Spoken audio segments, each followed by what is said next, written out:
Hello sa inyo mga kasari, magandang hapon po sa inyong lahat. So for today's video, another sit down vlog na naman po mga kasari ang isi-share ko sa inyo.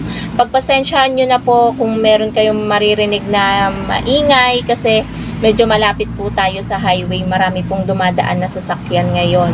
So ang isi-share ko po sa inyo mga kasari is kung magkano po ang benta at kita ko everyday ngayon dito sa tindahan, ngayong month of July. Nag-share kasi ako nito sa pagkakatanda ko, May pa. May. Last month pa. So, June, hindi ako nakapag-update.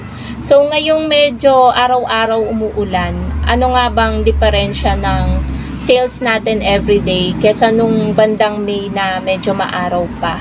So, ngayon, yun yung tatalakayin natin kasi madami mga kasaring nagre-request niyan kung magkano nga ba. Akala ng mga kasari natin, napakalaki ng sales ko dito sa tindahan. Hindi nila alam na medyo maliit lang yung sales natin at ang nagpapalaki lang talaga sa dagdag kita natin is yung mga paninda nating makakain dyan, mga pangmerienda, tsaka yung sa GCash natin. Yun yung medyo nagpapalaki ng sales natin. So, unahin na po natin.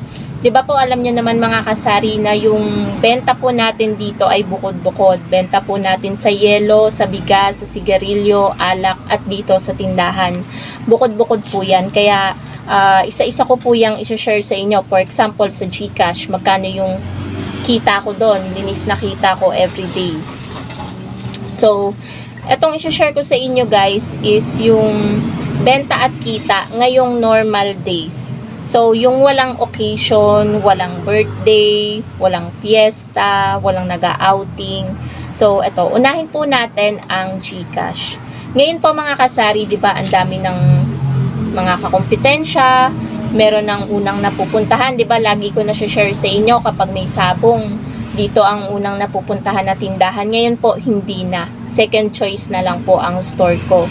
So, medyo malaking epekto po siya sa GCash kasi unang tindahan na yung napupuntahan ay yung bago. So, yung kapag wala na lang sa kanila, dito pumupunta. So, second choice na lang yung store natin.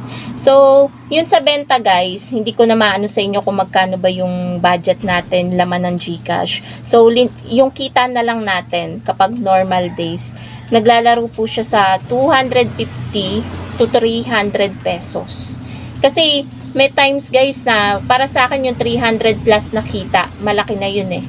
Pero, i-ano na lang natin na 250, ganyan. Kasi, yung pinaka-normal talaga dito guys, lagi, 200 plus. Kaya, 250 to 300 pesos na lang yung nilagay ko. Hindi naman parating nakaka 300 plus. Kasi nga, may kakompetensya na tayo. Pero dati guys, alam nyo ba, tuwang-tuwa ako dati, nung wala pang nagbubukas na tindahan dito. Naka 600 ako guys. Wala pa nung gabi. Linis na kita na yun. Papapasukin ko lang guys si Basha sa loob. Medyo maingay eh. Ayan guys. Ipinasok ko muna si Basha sa loob ng bahay. Pero lalo siyang nag-ingay. Lalo siyang tumahol ng tumahol. Ayan, naririnig nyo ba? So, tapos na tayo guys doon sa GCash. Mag-move naman tayo sa sigarilyo. Dito guys sa sigarilyo, kahit umulan umaraw, malaki pa rin yung sales po natin. So, umaabot po siya ngayong normal days ng nasa 2K yung ating benta. Hanggang gabi na po yun, hanggang mag-closing. So, alam nyo naman po na ang patong lang natin, SRP lang tayo eh. Maliit lang talaga yung presyo ng ating mga sigarilyo. Tinutubo lang natin dyan, nasa 10 to 12%. Kapag nakuubos tayo ng isang rim, na nasa 1,000 plus yung puhunan, 100 plus lang yun sa atin doon. 134, 130, ganyan. Ganyan lang yung tinutubo natin sa isang rim. So, pagpalagay natin guys sa 2K na benta, meron lamang tayo dong 240 to 250 pesos na kita sa 2K na yon. So, mag-move naman tayo dito sa ating store, sa tindahan. Sama-sama na dyan yung mga delata, mga condiments, mga kape, mga soft drinks. So, nagkakaroon tayo ng benta kapag normal days ng 1.5. So, kapag benta yun mga kasari, hindi yun kita. Magkaiba po yun. So, pinagpalagay ko na lang na dun sa 1.5, 15% yung patong natin. Kasi hindi naman lahat guys ng mga paninda natin sa tindahan 10% lang yung patong natin eh. So inano ko na lang na nasa bandang gitna. Hindi 20%, hindi 10%, kundi 15%. So may 1.5 tayo na benta sa tindahan. So yung kita natin doon, kapag 15% yung patong natin, meron po tayong 225 pesos na kita. Sa tindahan po yan, halo-halo na. So, next naman sa alak. So, kapag mga ganito guys, although maulan, pero may times lang naman na mabenta, may times na ganito lang, chill lang.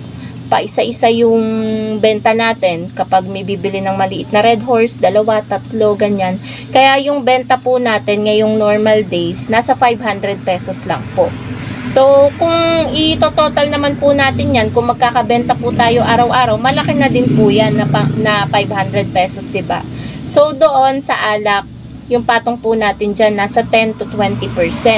Kaya doon sa 500 pesos, mga kasari, na benta natin sa alak, meron lamang po tayo doong 75 pesos. So, saan ko ba siya inano? 500. So, sa 15% ko siya guys inano. Kasi hindi naman lahat ng paninda kong alak dito mga kasari 20% yung patong ko. Bihira lang. Dun sa ibang alak, magkano nga lang halos 12% lang, ganyan. Sa Alfonso, parang 12% lang yung patong ko. So, meron tayong 500 na benta, 75 pesos na kita sa alak. Sa isang araw lang po yan. So, sumunod naman is yung sa siomai, french fries, siopaw, rice meal natin, ganyan. So, nagkakaroon po tayo, medyo maliit ngayon kasi matumal, 400 pesos na benta sa araw-araw. Pero minsan guys, mas mababa pa doon. Pero inano ko na lang na pinaka-minimum is 400. So, yung kita po natin doon is kalahati, 200 pesos. Kasi malaki po talaga yung kita po dyan sa mga merienda na yan. Lalo guys dun sa may kita na rin na malaki dun sa mga rice meal namin. So meron kasi kami mga tinatawag na overload 1, overload 2, overload 3, 4, 5. Yan, may mga ganyan kami. May menu nga kami dito mga kasari, pakita ko sa inyo. Pwede ring guys, pwede ring mag-dine in, pero yung kasya sa lamesa namin is pang hanggang 4 lang. Yung table na binili ko is talagang diskarte, 'di ba mga kasari? Yung table na in-order ko is from Lazada. 4 na tao lang ang kasya. So ito yung menu. Ayan. Pwede ring mag-dine in kasi may binili din kaming mga paper plates. Yan. So meron kaming overload 1, 2, 3. Tapos may mga classic chow pan, classic Shanghai, classic garlic rice, yan. Pwede rin mga mag-additional ng luncheon meat, siomai Shanghai, and egg. So, yan. May mga ganyan din kami. Ito, ginawa to guys ng aking kapatid. So, halos kalahati guys yung kita namin dyan. And next, sa yellow, medyo, ngayon guys, diba maulan na. Talagang, ang laki ng diferensya nung summer. And then, ngayon, hindi na nauubos yung aking yelo sa rep. Actually ngayon napakaraming yelo pa sa rep. Paunti-unti na lang yung bumibili, unlike nung summer, nung bandang Mayo, 'di ba? Na ang laki ng benta natin, guys. Halos kulang yung stocks natin, yung gawa natin na yelo. Ngayon hindi pa maubos. So umaga pa lang nung summer, mga bandang Mayo, umaga pa lang hindi pa magtatanghali, ubos ng yelo. Ngayon guys, yung yelo umaabot ng 2 days, 3 days. Hindi na ako araw-araw gumagawa ng yelo. So, yun yung difference nung month of May, ngayong month of July. So, ipagpalagay na lang natin yung kita is 40 pesos na lang yung nagiging benta natin sa sa yelo. So, yung naman doon, matipid naman mga kasari ang plastic sa plastic ng yelo, magkano lang yung puhunan nun. Sa bigas naman mga kasari, siguro nakakabenta tayo sa isang araw ng 10 kilo, 60 pesos per kilo, so may benta tayo na 600. Kada kilo kasi mga kasari ay 8 pesos yung ating tubo doon. Kada kilo kasi 52 yung puhunan. So 8 times 10 is 80. 80 pesos yung ating kita guys sa 10 kilong bigas. So, yun po mga kasari, yun po yung mga bukod-bukod na benta dito sa tindahan. Yung sa yelo, sa bigas, sa GCash, sa alak, sa sigarilyo sa tindahan. So, yung pinaka-total na linis na kita kapag pinagsama-sama po ito is nasa 1,120 pesos kapag normal days. Iba pa po kapag may mga occasions, ganyan, Christmas, bagong taon, iba pa po yan. Siguro mas malaki. Diba, alam nyo naman guys, mabenta talaga kapag Pasko at bagong taon. Kapag may mga occasion, sa mga kapitbahay, ganyan. At lalo na guys sa summer. So, ayan po, total of 1,120 ang linis na kita po natin kapag pinagsama-sama. Diba mga kasari, kung magsasara tayo sa isang araw, ang laki ng mawawala talaga sa atin bilang isang tindera. Kaya tayo, mga sari-sari store owner, talagang kapag magsasara, pinag-iisipan muna natin ng ilang beses. 'Di ba? Kasi ang ano kasi natin, mindset natin nakakahinayang eh. Hinayang na hinayang tayo sa mga bibili. At lagi tayong hahanapin kapag nakitang close yung ating sari-sari store.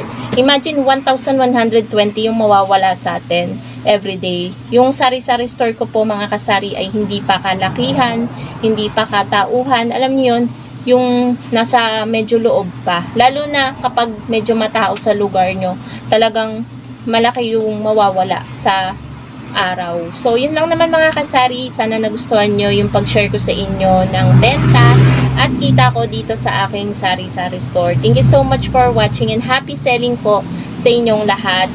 Ayan, sakto guys, umuulan na. Bye!